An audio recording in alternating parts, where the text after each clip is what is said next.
Hey there, tech enthusiasts. Welcome back to another quick and easy tutorial. Today, we're diving into how to view your subscription list on your iPhone in 2025.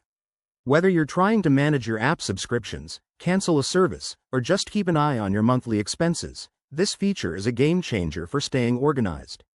By 2025, Apple has made this even more straightforward with updated interfaces, so let's jump right in. First things first, make sure your iPhone is updated to the latest iOS version. It's crucial for accessing all the newest features. To start, unlock your iPhone and head to the home screen.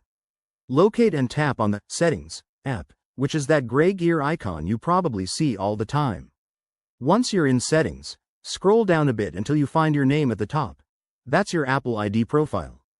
Go ahead and tap on it. This will take you to your account settings, where you can manage all sorts of personal info. Now, look for the Subscriptions option in the list.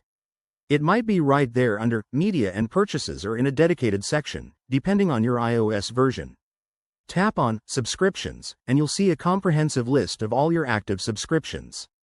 This includes apps like Netflix, Spotify, or any other services you've signed up for through the App Store. Each one will show details like the next billing date, cost, and even options to renew, change, or cancel.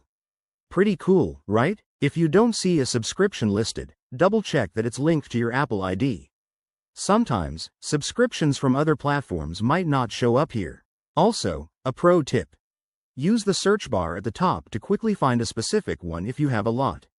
And that's it, you've successfully viewed your subscription list. Managing your subs regularly can help you save money and avoid surprise charges. If you found this helpful, give this video a thumbs up, subscribe for more iPhone tips, and drop a comment below if you have any questions. Thanks for watching, and I'll see you in the next one.